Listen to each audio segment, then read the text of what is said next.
What is going on, everybody? It's your man Takame Love Anime, back with another video today. And before I get started, please think about like, comment, subscribing on this channel. All that is appreciated. If you like anime content, expect a lot more variety of anime on this channel, as well as if you like ASMR with a hint of anime, check out my ASMR channel. I have that link down below. But let's go ahead and get into it. Episode 2 of Jujutsu Kaisen.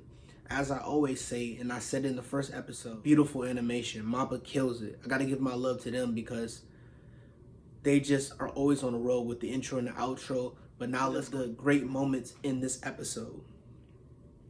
So the episode really started off what I thought was super dope was with Geto, man. This man actually just making tea, and the guy from Q being in the back begging and pleading that he will like stop. He'll go to a farm and everything, and Geto just sitting there waiting for Raiko to wake up and him just chilling. Bro, I said this before, and the manga really made me fall in love with Geto so much. And now actually seeing him animated, I love his character. I'm just so drawn to him, and I can't wait to see further along in this season how he's going. We got to see Toji again and him speak to the other guy and kind of figure out what his plan was. Basically, his plan is he's just waiting for Gojo to kind of get tired. At this point in time, they haven't said it yet, but they're probably going to say in the next couple of episodes. He has not got his ability to the point to where he can use it all nonstop. So the Geto we know, well, the Gojo we know, can have his infinite on at all times. He still hasn't got to that point yet, I'm pretty sure. So he does have moments where it might be down, and Toji is kind of waiting for that opening where he kind of exerts too much energy and Toji can kind of level it out and take him. So that pretty much is a good idea. That's probably the only way that Toji could probably get in there. Even though, don't get it messed up, Toji is super strong. Don't let him just fool you. Like, that guy is super strong. And I love how his character looks.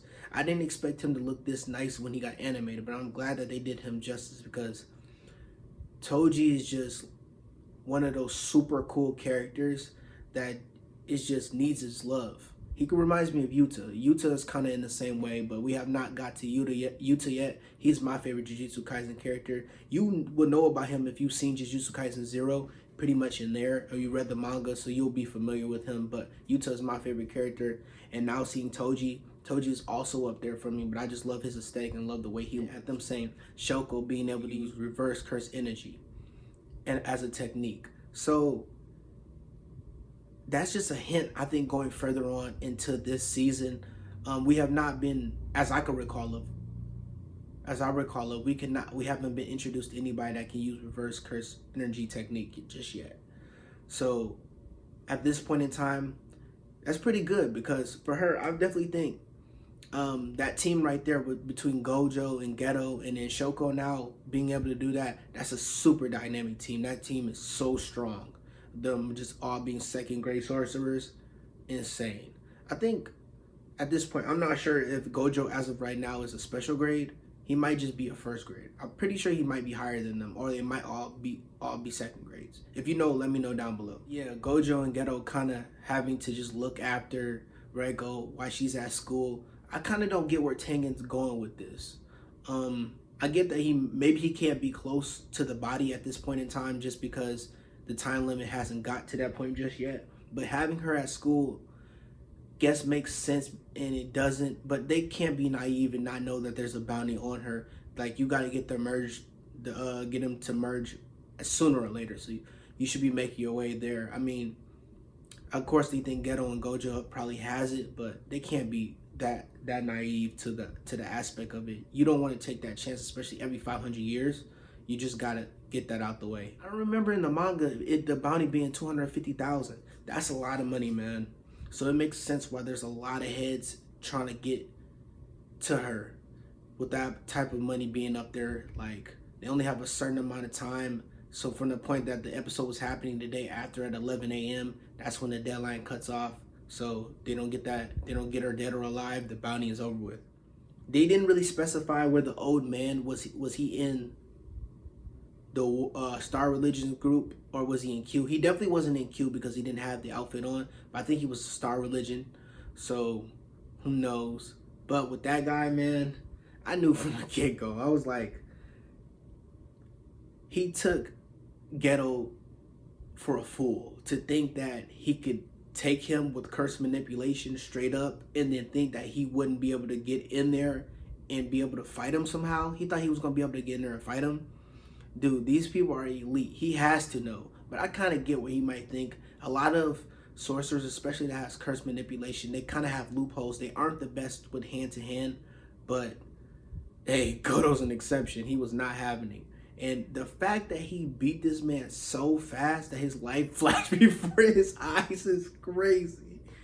He beat him so fast his life flashed before his eyes.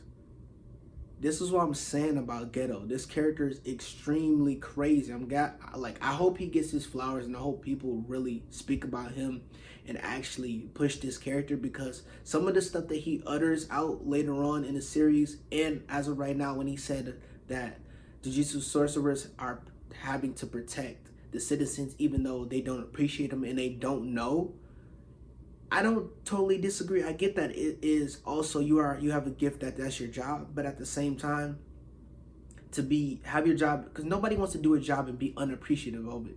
Nobody wants to do a job and not be I wouldn't say praised, but nobody wants to do a job and not be appreciated for it. So you kind of get what he's saying.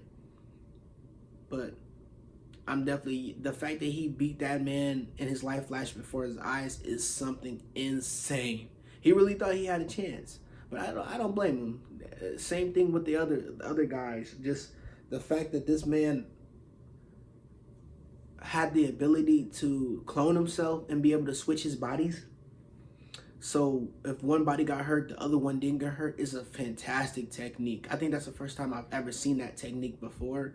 And it's super dope because you can kind of shift back and forth. So there's always a plan until he ran into Gojo. It just so happened that he ran into Gojo. What are the odds of that? So it doesn't even matter. You can run away all you want to. That pull is just going to pull you, and it's going to push you at the same time. Getting to see that in this season so early was a great thing to see, because you don't really get those key moments that you got to see. You don't really get to see Gojo and display that very often.